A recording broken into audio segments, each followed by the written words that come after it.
Could it be that the attack on Fordow is really just a giant distraction? Welcome, curious minds, to another deep dive into the swirling currents of global events. Today, we're plunging headfirst into a situation that's not just complex, but genuinely alarming and, frankly, riddled with profound skepticism. Just yesterday, the White House announced that President Trump has chosen to postpone a potential attack on Iran for an undetermined period, maybe 2 weeks, to offer what they call one last chance for a deal. That's the official narrative anyway, the one being presented to the world. And that right there for us is precisely where the deep skepticism kicks in. When you hear postponement, you have to ask, is it a genuine opening for diplomacy?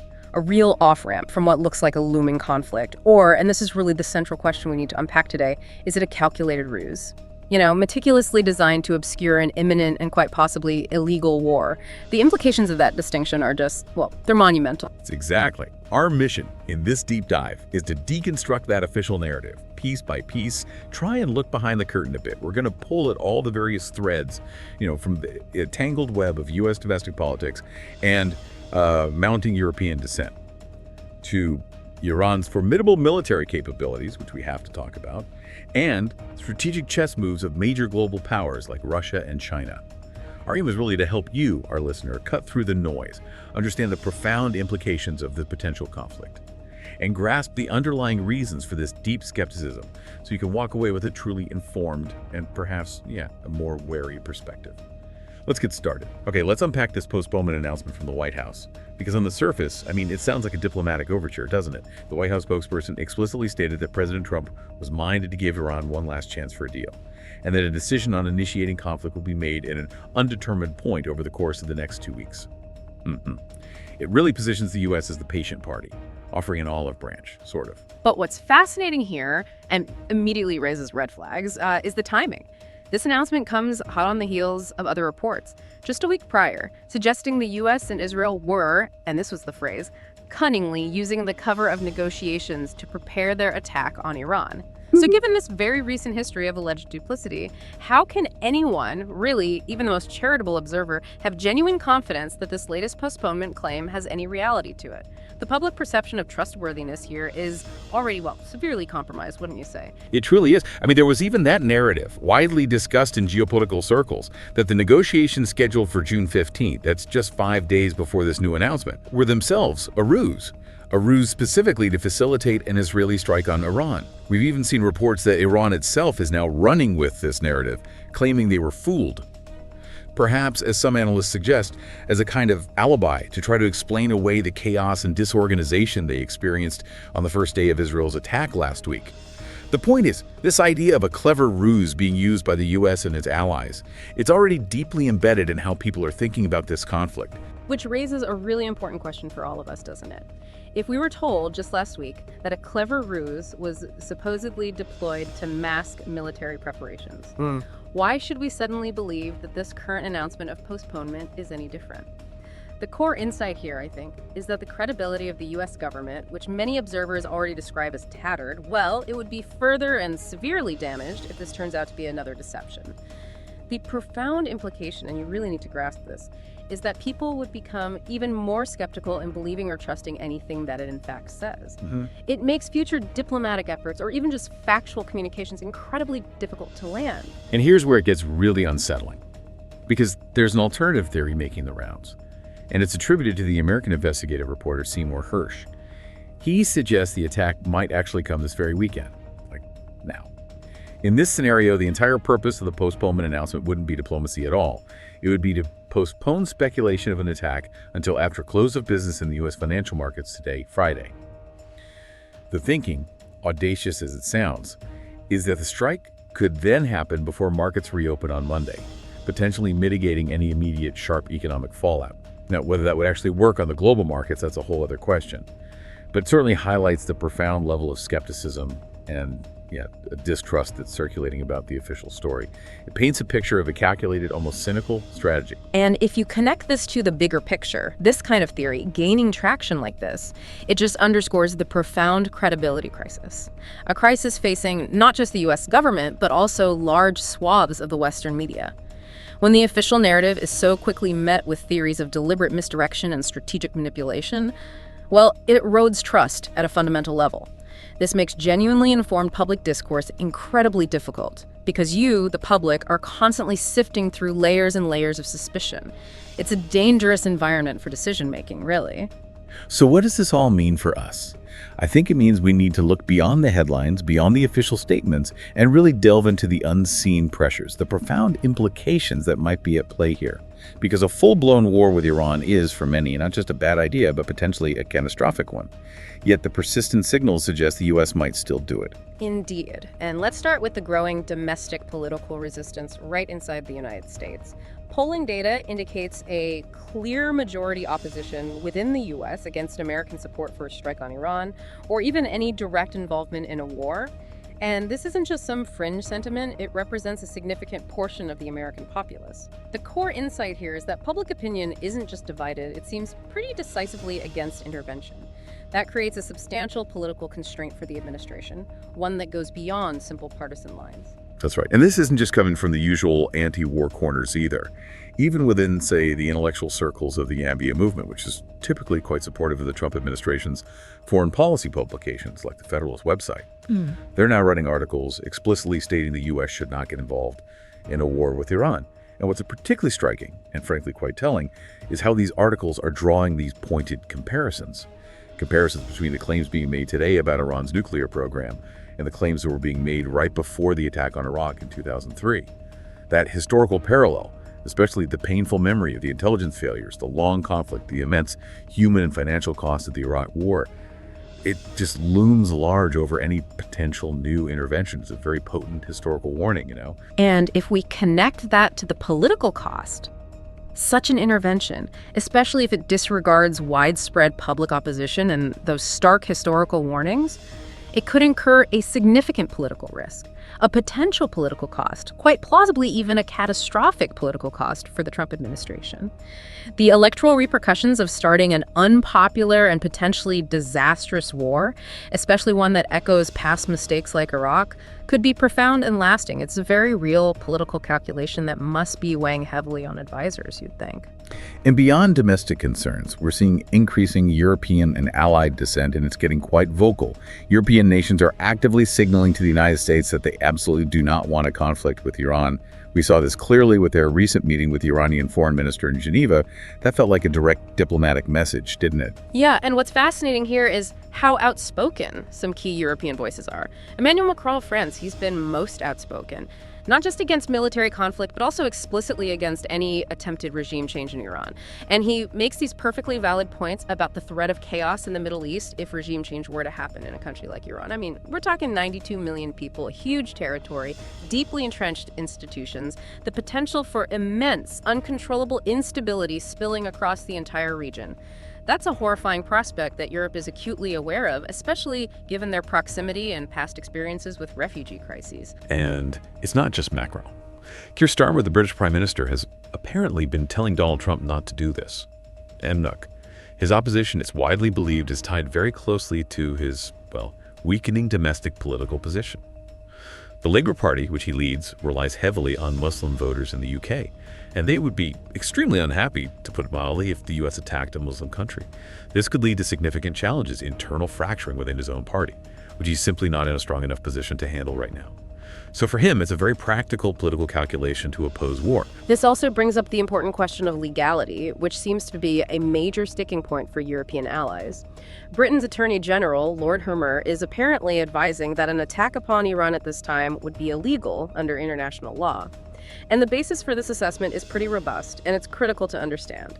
Both the IAEA, that's the International Atomic Energy Agency, and the American intelligence community themselves have stated that Iran is not currently working to acquire a nuclear weapon, and its nuclear facilities are assessed as peaceful. Furthermore, Iran's uranium enrichment, up to 60%, well, that doesn't actually violate the Nuclear Non-Proliferation Treaty, the NPT. Yeah. That's the cornerstone of global non-proliferation efforts, and Iran remains a signatory and has been almost entirely observant of it. And here's the crucial detail, I think, that reinforces the legal argument. Prior to those Israeli attacks on June 12, 13, Iran was a country at peace. It wasn't actively attacking any other nation. It had recently joined BRICS, the economic bloc with Brazil, Russia, India, China, South Africa, and it had been developing new trading links. Therefore, an attack without the consent or approval of the UN Security Council would certainly be a violation of international law. Right. And unequivocally an act of aggression. It seems pretty clear-cut in terms of international legal precedent. The echoes of history here are just chillingly precise, aren't they? Lord Hermer's advice eerily mirrors the counsel the Blair government got before the disastrous 2003 Iraq War. That advice, which warned of the illegality of the invasion without UN backing, was ultimately disregarded. And that led to a heavy political cost, and ultimately contributed to Blair's significant loss of credibility and political standing. The precedent is stark. Ignoring legal advice like this comes with profound consequences for leaders. And the opposition isn't just coming from the expected European corners. What's surprising to many is that even Hungary, historically described as perhaps Israel's most fervent friend in Europe, and usually a consistent supporter of the US on many fronts, even Hungary has now come out and is starting to speak out against some of the moves that have been contemplated. Case: no. Prime Minister Viktor Orban and Foreign Minister Peter Szijjártó have called any regime change attempt in Iran a fatal and disastrous mistake. That signals a much broader, deep-seated concern among traditional US allies, doesn't it? It's more than just politics or anti-war sentiment. Absolutely. And if you connect this to the broader regional dynamics, there was a Financial Times article indicating that even the Gulf states, traditionally strong U.S. allies, even personal friends of Donald Trump, they also would oppose any attempt at regime change in Iran or direct strikes on the supreme leader. Their primary fear, and it's a very rational one, is the immense instability this would bring to their own region, right on their doorstep. They recognize the profound and unpredictable consequences of such actions, which could ignite conflicts far beyond Iran's borders and threaten their own stability. This kind of unified opposition from such diverse allies really presents a significant challenge to any plans for military action. Okay, so beyond the political and diplomatic pushback, there are also very serious, very practical concerns within U.S. military and advisory circles. Reports from the London Times suggest that President Trump's inner circle is trying to back out of a war with Iran. And apparently, it's driven by a very pragmatic concern that grows amongst his advisors about Iran's ability to strike back at bases in the region and kill American troops. This isn't just about ethics or legality anymore, it's about the very real risk to American lives and assets. What's fascinating here, and seems to have significantly influenced U.S. calculations, is the demonstrated Iranian retaliatory capability. Iran's successful penetration of Israeli defenses to hit Tel Aviv with hypersonic missiles in a recent test, that was a real game changer. These missiles are described as among the fastest ever used in warfare at up to 5 times the speed of sound. And crucially, they can maneuver mid-flight, which enables them to evade Israel's aero defenses, which are primarily designed for ballistic non-maneuvering missiles. This means U.S. and allied air defenses in the region are far from infallible. Iranian missiles pose a real significant threat. And Iran hasn't been shy about warning the U.S. directly, have they? They've explicitly told the U.S. Middle East envoy, Steve Witkoff, that they have the capability to take out every American base in the region, including those in the UAE, Iraq, Qatar, with overwhelming force, unquote. There have even been these compelling photos circulating, showing some U.S. bases like Ubay in Qatar appearing essentially abandoned, with U.S. aircraft pulled out due to fears of Iranian targeting. That's not just rhetoric. That's a very tangible sign of the U.S. military's own assessment of the threat. It's just a genuine fear of what Iran could unleash. This also raises an important question, doesn't it? What about the supposed efficacy of U.S. bunker-busting bombs against key Iranian nuclear sites, like the deeply fortified Fordo facility? There are increasing doubts popping up in many circles, including within military and intelligence communities, about whether these bombs would actually be sufficient to destroy it entirely. This uncertainty stems from unknowns, like the soil and rock composition of the earth in the area around the facility, and the immense concrete levels and the strength of the concrete used for the facility. These factors are highly variable, notoriously difficult to pin down precisely, meaning a successful one-shot destruction is far from guaranteed. So what does this all mean for President Trump and the U.S.? A failed strike on Fordo. I mean, that would be an absolute political disaster for his administration, wouldn't it? This would be an operation that would have to succeed, given the enormous political and military capital invested. Some reports even suggest that success might require a ground occupation of the Fordo site, an idea that is apparently completely ruled out by U.S. military strategists. Just imagine the commitment of forces, the inevitable casualties. The military and political risks of failure are just immense. It effectively guarantees a prolonged, costly, and potentially losing conflict. And this brings us to maybe the most alarming and frankly horrifying development of all. The increasing amount of speculation in the US media that if the United States decides or concludes that its bunker-busting bombs cannot destroy the Fordo facility, then the United States might resort to tactical nuclear weapons to destroy the Fordo facility. Wow. I mean, just let that sink in for a moment. Using tactical nuclear weapons, this would be an absolutely appalling act. An act that would mark the first time nuclear weapons are used for the first time since the end of the Second World War. The consequences, they don't bear thinking about, really, because it would undeniably lead to a completely different geopolitical reality on the following day.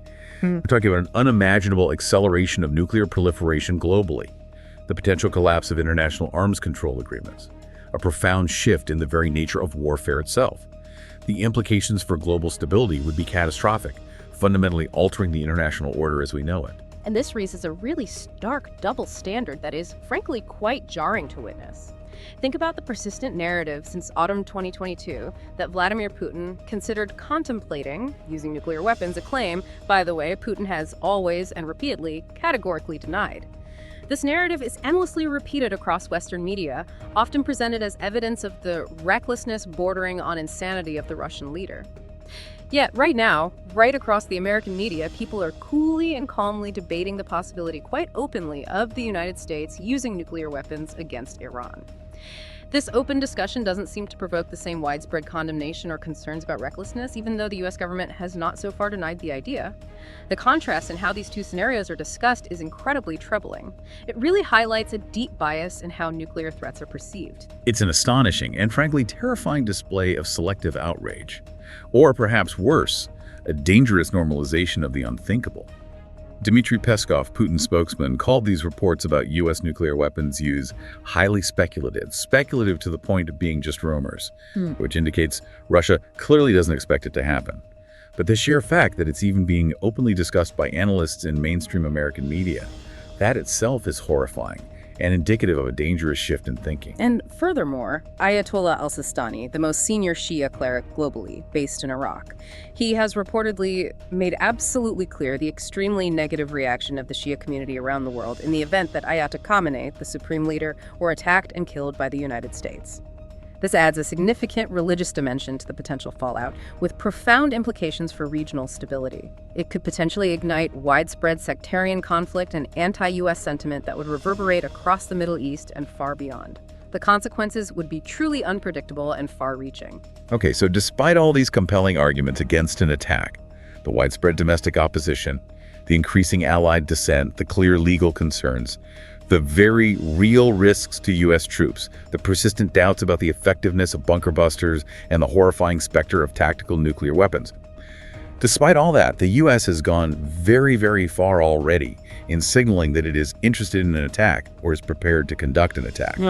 This includes these massive deployments of massive forces to the region, the extraordinary rhetoric from both U.S. and Israeli governments, and the indisputable fact of Israel's initial attack on Iran, a country that was, at that moment, at peace and peacefully negotiating its nuclear program. My own instinct, and the speaker's prediction aligns with this, is that in spite of everything, the probability is that some kind of an attack on Iran is likely at some point within the next 2 weeks, maybe even within the next few hours or days. The signals of intent have just been too strong, the momentum appears too great to easily back away now.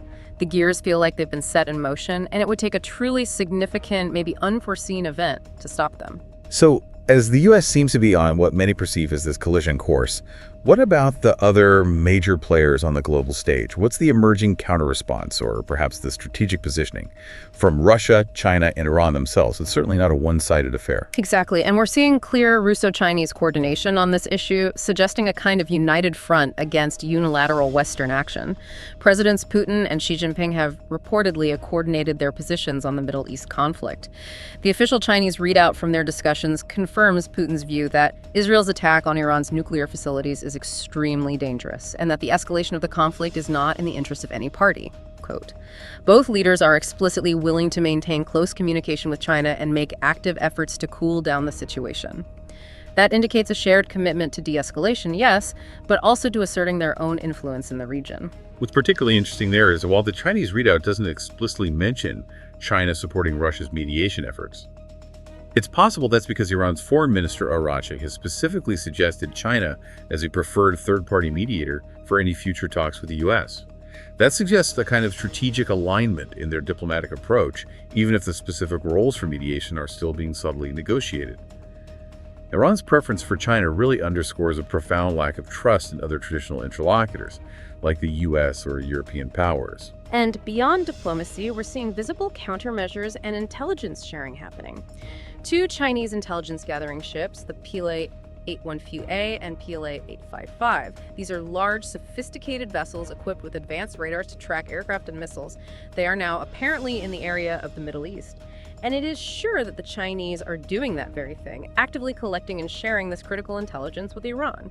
Iran is, after all, a fellow BRIC state and a partner in challenging the existing Western order.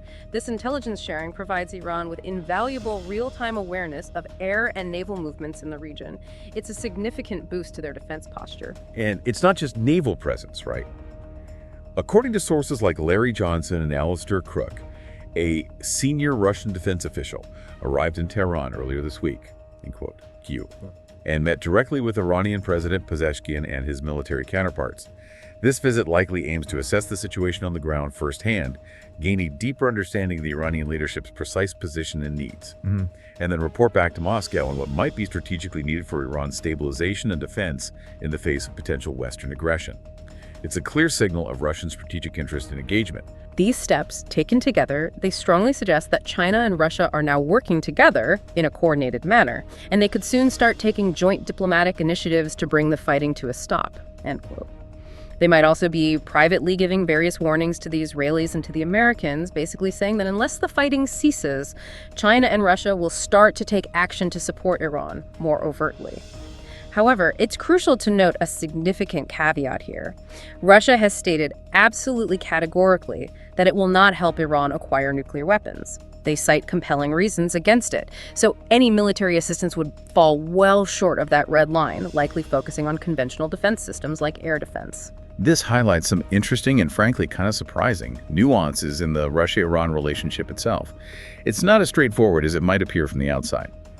Vladimir Putin himself confirmed that Russia had offered to sign a defense pact with Iran, but Iran declined to do so. That's a pretty significant detail, isn't it? Yeah, it really is. And this decision to decline a formal defense pact, it's attributed by some observers to Iranian President Pezeshkian's extraordinary belief, perhaps misplaced, that if Iran just made earnest attempts to try to persuade the United States and Israel of its peaceful intentions, then relations could somehow be normalized. His perceived conviction was that better relations with the United States was far more important for Iran than development of relations with its BRICS neighbors. The assessment now, particularly in light of recent events, is that he now realizes he was foolishly naive in that assessment. And that has arguably left Iran in a more precarious position. Despite that, Putin has made it clear that Russia is prepared to help Iran defend itself by providing air defense systems. However, as of right now, Iran has made no request for additional assistance. And those previous rumors about S-400 deliveries back in October, apparently incorrect. This speaks to a certain cautious approach from Iran, maybe. Perhaps still clinging to some hope of de-escalation or simply not wanting to provoke further. And this brings us to the crucial asymmetry of this coalition, this partnership between Russia and Iran. While Iran previously supplied Russia with Shahed drones, which were very effective in Ukraine, Russia has now indigenized much of this production. They're manufacturing a majority, or even the vast majority, of their Jiran 2 drones domestically under Iranian license. This means Russia's overall reliance on Iran for defense material has actually decreased significantly. Furthermore, it's important for you to recognize that Russia will not intervene militarily on Iran's behalf in the Israel-Iran war. They simply cannot afford to redirect personnel or arms to Iran due to the overwhelming requirements it faces on the battlefield in Ukraine. Their strategic partnership agreement, crucially, does not contain a mutual defense clause. Russia has no obligation to step in directly. So what does this all mean for Russia itself? I mean, paradoxically, the Israel-Iran war can actually benefit Russia quite strategically, can it? Increased instability, potential targeting of Iranian oil infrastructure, that would likely drive up global oil prices. which in turn directly boosts Russian oil revenues, giving them more funds to finance their ongoing war in Ukraine. And critically, it also serves to divert Western attention, resources, and military aid away from Ukraine. That's a clear strategic win for Moscow. Indeed. Russia's limited non-interventionist response to Israel's strikes on Iran really highlights the current asymmetry of the Russo-Iranian relationship. And it emphasizes the weakening of Russia's reputation as a credible partner, even though Iran probably needs Russia more now than ever. This brings us to the broader understanding of what some people are calling the adversary entente. This loose confederation, Russia, China, Iran, North Korea, the Yemeni Houthis, they're united in their opposition to the current Western order, sure. But this unity is primarily transactional rather than based on shared common goals or deep ideological alignment. Each seeks different, often distinct outcomes. For example, China's core interest lies in Taiwan, while Russia's is in Ukraine. Their alignment is more like a temporary marriage of convenience against a common perceived adversary, not some foundational alliance. And that transactional nature seems to extend to other areas too, like in Central Asia. China is actively expanding its own cooperation with Central Asian states, apparently leveraging Russia's degraded international reputation and influence due to the war in Ukraine. Kazakhstan's recent decision to purchase its first nuclear power plants from both Russia's Rosatom and China's CNNC, that really highlights this delicate balancing act, doesn't it? And the emerging competition for influence in a region traditionally seen as Russia's backyard. Absolutely. And on the Russo-North Korean front, cooperation is rapidly expanding. We're talking road, rail, and air links. This infrastructure development directly facilitates North Korea sending more of its workers to Russia. An estimated 24,200 more are planned for Russia, out of 28,000 total overseas workers. This arrangement provides significant economic benefits for North Korea, directly supporting its government priorities, including military and nuclear development. And simultaneously, it helps Russia fill critical labor shortages in its own economy, particularly as its workforce is diverted to the defense industrial base. It's a mutually beneficial, albeit highly controversial, partnership. Now let's shift focus a bit to the broader geopolitical battlefield, because the spillover effects of this potential conflict with Iran and the underlying realities of other ongoing wars, like Ukraine, are truly massive and far-reaching, starting with the immediate economic impacts and global market volatility. Yeah, the oil market, as we've seen time and time again, is just incredibly sensitive to Middle East instability. The recent conflict immediately caused West Texas Intermediate, that's WTI oil prices, to surge by $8 initially. They settled at about a $4 increase from pre-strike levels. The Middle East accounts for a staggering 25% of global oil supply. Any significant disruption there, or even just the threat of one, profoundly destabilizes global prices and energy security. And what's critical for you to understand here is this concept of the shadow market. Iranian and Russian oil, because of Western sanctions, they operate on a separate track. They rely largely on China as a primary buyer, often at discounted prices. So if global prices jump due to instability, prices in this shadow market will jump too, potentially underrepresenting Russia's actual gains. More profoundly, if Israel targets Iran's oil infrastructure, which is a distinct possibility that would cause an even larger and more sustained spike across both the global and shadow markets, a severe economic shockwave. And the Strait of Hormuz remains a major, perhaps the major, vulnerability for global energy supplies. This narrow shipping channel handles about 25% of all maritime oil shipping worldwide. That's huge. While it hasn't been physically blocked by military action yet, traffic has declined dramatically, reportedly, from 147 down to 111 cargo vessels in just a few days. That signals intense caution among ship owners, a clear reluctance to risk their valuable cargo and crews. The risks are real. Potential drone or missile strikes, naval mines, aggressive swarm attacks, opportunistic vessel seizures, especially for US, UK, French, or Israeli-affiliated vessels. Even just the threat of these actions creates a chilling effect on global trade. And it's not just oil, is it? Slowed oil drilling activity, which can happen during instability, can also hamper natural gas supplies. Europe, having significantly reduced its reliance on Russian gas imports, is now far more reliant on Middle East natural gas. That makes its prices, and by extension Europe's economy, extremely vulnerable to disruptions in that region. It's a real domino effect across global energy markets. Domestically for the US, any significant inflationary pressures from rising oil prices by, say, the November 2026 midterms, that would be highly detrimental to the now incumbent Republican Party. Their economic message has largely centered on taming inflation. This could become a critical political vulnerability for them. While the U.S. economy faces limited immediate risk right now, as oil prices are starting from a relatively modest level compared to early 2022, direct U.S. involvement in a regional conflict could seriously diminish investor risk appetite across the board and negatively impact stocks.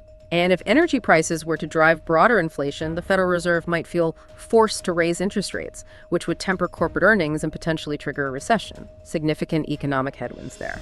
And as this global chessboard shifts and potential new conflicts loom, we really can't ignore the accelerating Russian victory in Ukraine. It stands as a grim backdrop to all these discussions. The overall situation there shows Russian advances continue right across the front lines at an ever faster accelerating rate.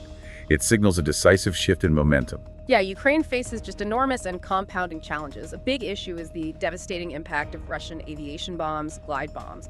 Russia has vastly improved designs with new antennas to counter Ukrainian spoofing attempts. And these bombs now have longer ranges, up to 90 kilometers, making them incredibly difficult for Ukrainian anti-air systems to control or intercept effectively. These glide bombs are having a truly destructive impact on Ukrainian defenses, fortifications, troop concentrations. Compounding that, Ukraine is dealing with alarmingly high desertion rates. A lot of aspects contribute to this dire situation. 3 years of constant fighting without vacations, very poorly staffed battalions, lack of proper training for new recruits, sometimes bad commanders, and an archaic Soviet-like system that often fails to support the troops properly.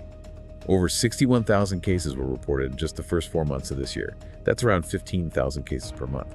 And that includes tactical withdrawals, sometimes being classified as desertion. This severely impacts Ukraine's ability to resupply manpower, especially given that mobilization is only bringing in around 20,000 per month. It's a massive, unsustainable drain on their fighting force. Which leads directly to severe manpower and equipment shortages. The Ukrainian military is reportedly down to 47% strength overall, with hardly any brigades up to strength any longer. They're receiving only a third of the gun barrels they need monthly, relying on cobbled-together adaptations. They are no longer receiving artillery ammunition or new gun barrels from the West at the scale required. And they're forced to use aging Soviet or Russian guns and ammunition from former Syrian army stocks, which themselves are starting to wear out. Yeah. This drastically limits their ability to conduct effective counter-battery fire and simply hold ground. And it gets worse. Ukraine is massively outnumbered by drones by the Russians. And their FPV drones, which were once dominant, are no longer proving as effective due to Russian electronic warfare advancements. Out of 270 Bradley infantry fighting vehicles they received, only about 120 remain operational. Most Strykers are destroyed or damaged beyond repair. Ukrainian tanks are rarely seen on the front lines anymore. Most Abrams and Leopard 2s are gone, leaving them with older Leopard 1s that are simply outmatched by Russian tanks. It's an increasingly dire situation where both quality and quantity seem to favor the aggressor. Russia, in stark contrast, has adapted tactically and pretty effectively. They're using these light vehicles, such as motorcycles and automobiles, to move towards Ukrainian positions very fast in a sort of a flock fashion. This innovative tactic allows them to pass through the Ukrainian drone barriers. Barriers set up to counter older, slower Russian approaches, enabling them to approach fortified positions rapidly. These Ukrainian positions were often built to counter the older Russian box attack style, not these fast-moving cavalry advances. And the cruel irony here is that cluster munitions, which would be highly effective against these light vehicle formations, they're in big shortage for Ukraine. That's due to their reliance on limited U.S. supply and Europe's general non-production of such munitions. This just exacerbates Ukraine's defensive challenges and highlights their critical dependency on dwindling Western aid. On the front lines, Russian forces are advancing in multiple directions: Kupiansk, Seversk, Toretsk, Pokrovsk. While Ukrainian forces claim some tactical counterattacks here and there, the overall picture is one of slow but persistent Russian gains, methodically wearing down Ukrainian defenses. Putin himself continues to assert that Russians and Ukrainians are one nation and that Ukraine is Russia's, clearly justifying continued conquest in his view. He believes Russia will achieve its goals through a protracted war, forcing Ukraine to negotiate from a weaker position by recognizing the realities on the ground, essentially, accepting territorial losses. And to top it off, Kremlin officials are now openly using this concept of buffer zones to expand Russia's territorial demands, far beyond the 4 illegally annexed oblasts, potentially aiming to seize Sumy City, extend into eastern Kharkiv and the Propetrovsk oblasts, maybe right up to the Dnipro River. It's a clear signal of their long-term, expansive intent, far beyond merely securing existing claims. This ongoing situation also highlights a deeply concerning aspect: the deteriorating state of NATO military doctrine. NATO doctrine, still kind of clinging to an outdated 1980s combined arms philosophy, has frankly failed Ukraine on the battlefield. You still hear NATO experts talking about gaining air superiority as a prerequisite for ground operations, which is just absurd in the current conflict environment. It would lead to rapid aircraft destruction due to modern air defenses. In stark contrast, the Russian army effectively uses drones at every level, reconnaissance, strike, and deploys those glide bombs for standoff munitions with devastating effect. The lessons of this conflict for future warfare are profound, and NATO appears worryingly slow to adapt. Meanwhile, the Kremlin is trying to maintain this facade of economic stability despite very real and growing issues.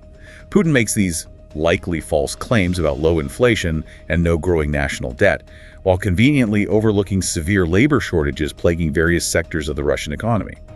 Increased investment in the defense industrial base, while boosting military output, comes at the direct cost of civilian sectors, despite Kremlin claims of broader GDP growth.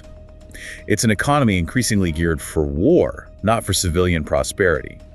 That reality is often obscured by official rhetoric. And all of this, taken together, the strategic maneuverings, the conflicting intelligence, the diplomatic back and forth, the grim realities of the battlefield in Ukraine, it brings us right back to a profound credibility crisis, not just in government, but across intelligence agencies, mainstream media, and the very fabric of international diplomacy. This is a major concern, and it echoes past failures so strongly. The CIA director, John Radcliffe, is reportedly telling President Trump that Iran is actively working to acquire nuclear weapons. But this assessment directly and flatly contradicts the U.S. intelligence community's own consensus opinion from March 2025, as stated by Director of National Intelligence Tulsi Gabbard, who reportedly stands firmly by her assessment. It's a very public and, frankly, dangerous split at the top. This situation powerfully suggests that intelligence is being politicized again to suit some people's agendas. It draws a direct and alarming parallel to the intelligence manipulations we saw in the critical run-up to the 2003 Iraq War. When intelligence itself becomes a battleground for competing narratives and political convenience, public trust just evaporates, and the ability to make sound, informed decisions on matters of war and peace becomes dangerously compromised. You, the public, are left with this deep sense of unease, constantly questioning the veracity of official statements. Adding to this sense of almost inevitable confrontation, Iran is maintaining a very, very hard line diplomatically. They're publicly stating they are not prepared to negotiate with the United States until the attacks on Iran cease. This firm stance puts President Trump in a very difficult position if he genuinely desires a diplomatic off-ramp, because it demands a cessation of hostilities as a precondition for even starting talks. And while U.S. Middle East envoy Steve Witkoff is reportedly in near-daily phone contact with Iranian Foreign Minister Abbas Araghchi, Iran insists on having a third party at the negotiating table, specifically suggesting China. Iran's position is rooted in its explicit distrust of the nations presenting themselves as interlocutors like the US, Britain, and Germany, largely due to what they perceive as their consistently hostile language and actions over years. This lack of trust is a huge barrier to any direct bilateral breakthroughs. Those bilateral US-Iran nuclear talks, the ones initiated by the Trump administration to try and curb Iran's nuclear program in exchange for sanctions relief, they've hardened considerably and are currently stalled. The core contention really revolves around Iran's enrichment capabilities, the U.S. demanding their dismantling versus Iran's assertion of its right to enrichment for civilian purposes under the NPT. Those talks famously collapsed, partly because Iran demanded the IAEA close its investigation into undeclared sites, which was a non-starter for the U.S. And the IAEA itself has expressed serious concern over Iran's significantly increased production and accumulation of 60% enriched uranium. This amounts to enough fissile material for at least 6 nuclear weapons if it were further enriched. That's a very alarming quantity for the international community. Meanwhile, the Joint Comprehensive Plan of Action, the JCPOA, and UN Resolution 2231, they're set to expire on October 18th, terminating key provisions like the snapback mechanism for reimposing sanctions. European parties, the E3, they seem willing to invoke snapback if talks fail, but Russia and China dispute their legal right to do so. Critically, Iran warns it might exit the NPT altogether if snapback is activated, which would have catastrophic non-proliferation implications. The clock is ticking, and the stakes just could not be impossibly higher. So despite all the profoundly compelling arguments against military action, The broad domestic opposition, the increasing allied dissent, the clear legal concerns under international law, the very real and demonstrated risks to U.S. troops, the persistent doubts about the effectiveness of those bunker busters, and of course the truly horrifying specter of tactical nuclear weapons being used. Despite all that, the U.S. has already signaled its intent very, very far. This includes the deployments of massive forces to the region, the extraordinary rhetoric coming from both U.S. and Israeli governments that just ratchets up the tension, and the indisputable fact of Israel's initial attack on Iran, a country that was, let's remember, at peace and, crucially, still negotiating its nuclear program at that time. This confluence of factors, this overwhelming momentum towards confrontation, despite all rational arguments for restraint and the terrifying potential consequences, it strongly suggests that a military confrontation in some form remains highly probable. The pieces are on the board, the moves have been made, and the geopolitical veers appear to be grinding relentlessly towards an escalation. It feels almost inevitable at this point. And there you have it. The profound gap between the White House's official narrative of a seemingly diplomatic postponement and the complex, deeply unsettling geopolitical realities we've just unpacked. Well, it could not be wider. The question for you, our listener, to ponder, to genuinely grapple with, is this. Given this intricate web of unseen pressures, shifting alliances, politicized intelligence, and undeniable military posturing, is this truly a genuine pause for diplomacy, a real chance at peace? Or is it merely a calculated strategic maneuver, a deceptive calm before an inevitable and potentially catastrophic escalation? And what does this all mean for the future of global stability, for the international order as we know it, and for the very concept of trust in official narratives? We strongly encourage you to continue engaging critically with all incoming information. Consider how narratives are shaped, who might benefit from certain portrayals, and the profound implications of decisions about war and peace. Stay curious, question everything, and continue to seek that deeper understanding in an increasingly complex and, frankly, unnerving world.